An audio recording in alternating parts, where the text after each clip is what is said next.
Bush, W. Bush, he was very gracious, he always is, and was saying something to the effect of, "We're so glad to welcome you here, congratulations, and I know that you'll probably have some different things to say about what's going on," which is correct. But as he was saying this, he was fading, and this other thing was happening to me. Peg has heard this story so many times. My chair was getting crowded in. I swear this happened, never happened before, never happened since. My chair was getting crowded in, and I couldn't figure out what it was. It was like this. And then I realized Susan B. Anthony, Elizabeth Cady Stanton, Lucretia Mott, Alice Paul, Sojourner Truth, you name it, they were all on that chair.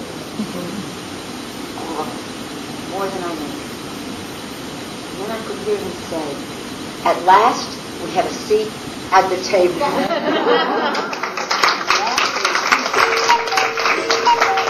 And then they were gone.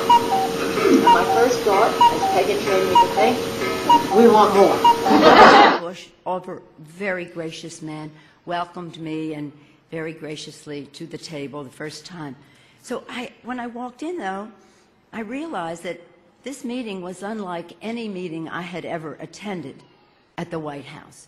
In fact, it was unlike any meeting any woman had ever attended at the White House, because I was walking in, elected by my colleagues to represent the first branch of government, the legislative branch, Article 1, at that table with the President. I was not there by his appointment, however wonderful that is to have a presidential appointment. I was there at the election of my peers.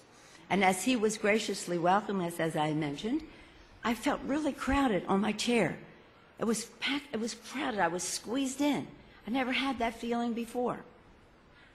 And then all of a sudden I realized that sitting on that chair with me in that room were all the suffragettes, Elizabeth Cady Stanton, Lucretia Mott, you name it, they were all there. I think even Sister Julie Gilliard probably was sitting there too.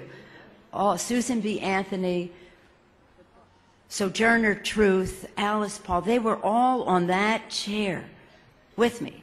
It was very tight. And I could hear them say, "At last, we have a seat at the table."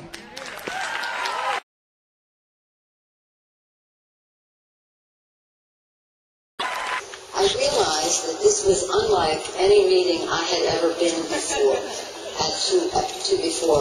at the White House. In fact, it was unlike any meeting that any woman had ever been to at the White House.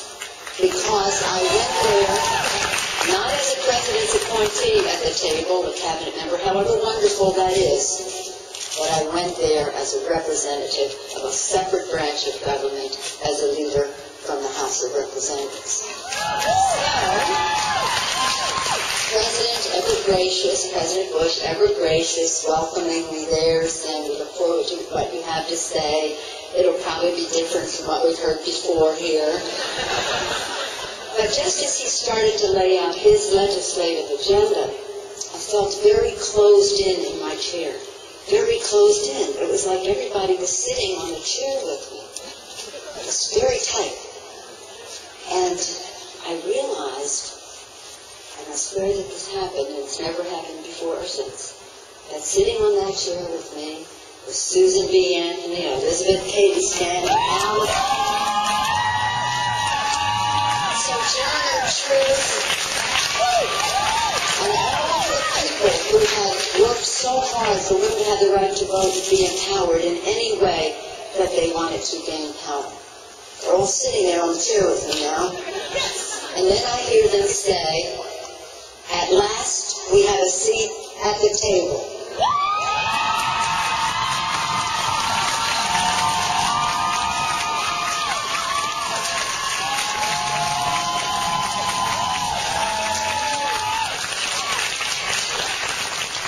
And then they were gone.